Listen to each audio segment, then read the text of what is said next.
How are you? Good. Is this too dark in here? Yeah, because you're sort of behind that light, it's making Yeah. it dark on you. So I don't, can you like just I can switch cut the around? shade. Let me see if Okay. that would that actually make it better if I lower the Yeah, I think shade. so. Yeah, why don't you try that? Okay.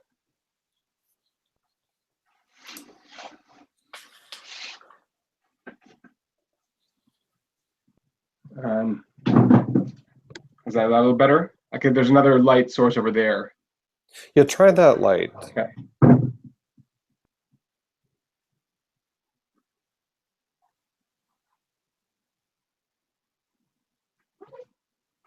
And then I could put a light bulb behind me on a lamp. Yeah, why don't we try that just to see Okay. what that does? Sorry to make you move so much. No. I'm in a weird house I'm not familiar with, so Yeah, it's it's so like a cabin. yes, it's up in Massachusetts. So I Nice. think I'm right near the Wi-Fi source. Hopefully it's not too shaky.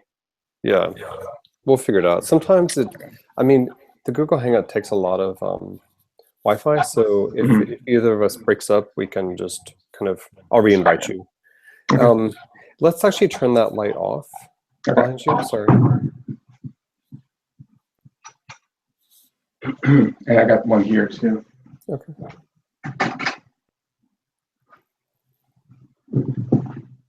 Now, after all that, I'm going to lead you in an exercise to 12 burpees. Sure.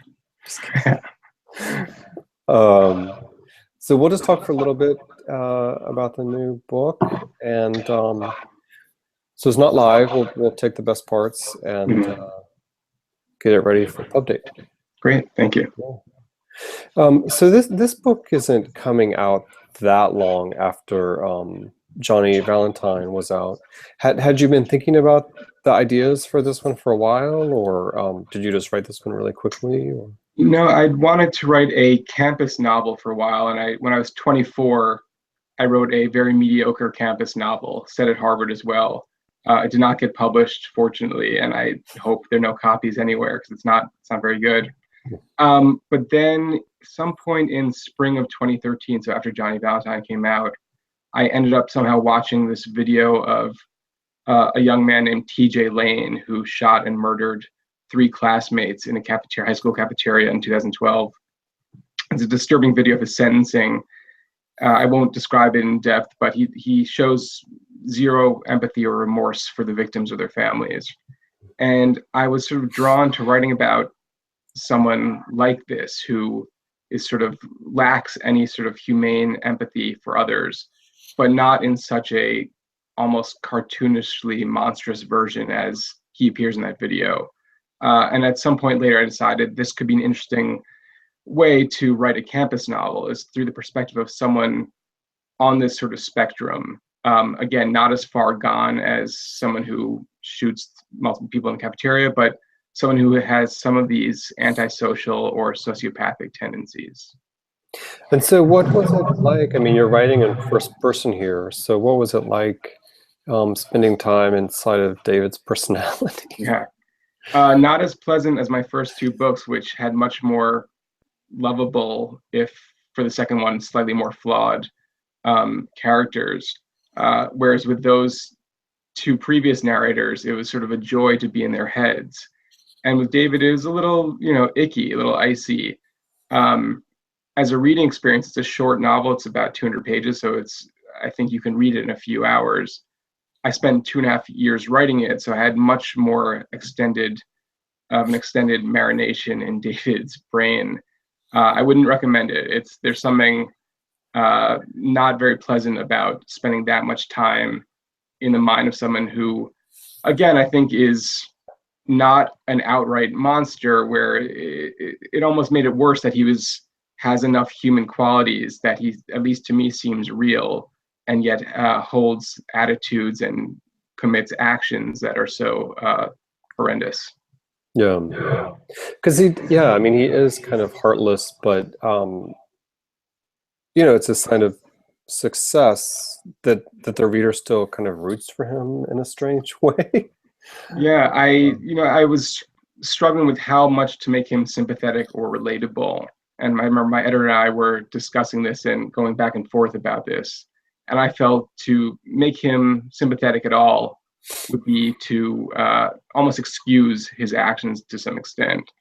And then I heard Norman Lear, the TV producer and writer, on Mark Maron's WTF podcast, where he told a lengthy story, I'll paraphrase it, about in World War II, all the soldiers saw Frank Sinatra perform, and they all hated Sinatra because he was rich and famous and handsome, and he'd gotten out of serving the war.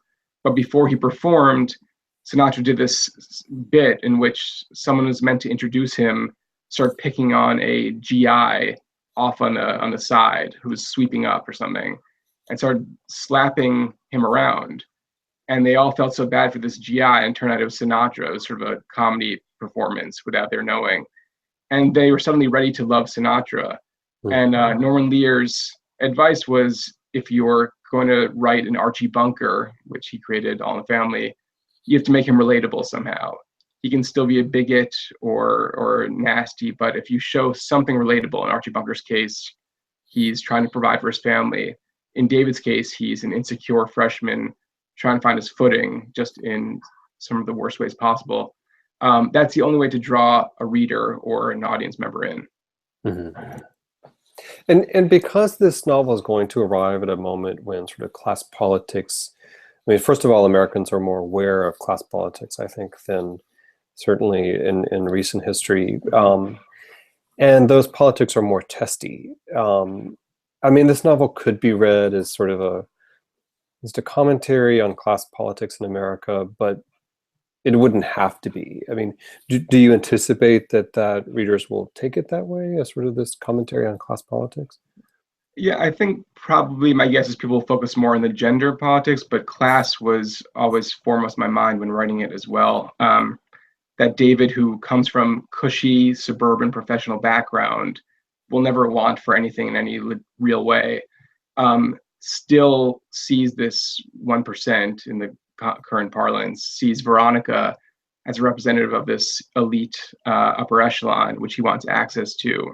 And to him, there's this wide a chasm between him and this 1% as there might be between him and someone in poverty in his sort of blinkered worldview. So I hope people see this. I think it's pretty clear that Veronica runs in these fancy circles and that David craves access to that. And that's part of his obsession, to want more than what he has. It's not just a sexual obsession, it's a class and status-based obsession. Yeah. So last question, why choose Harvard?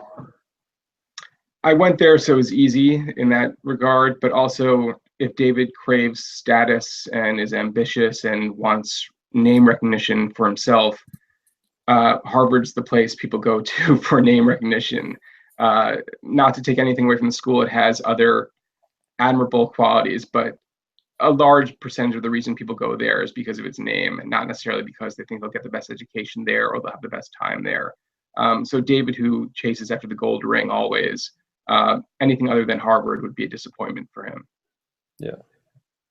Cool. Well, I enjoyed the book, and hope it does well, and congrats. Thank you so much. Really appreciate it. Yeah. Okay, well, have a good day. Thanks so much. Thanks. Okay. Bye.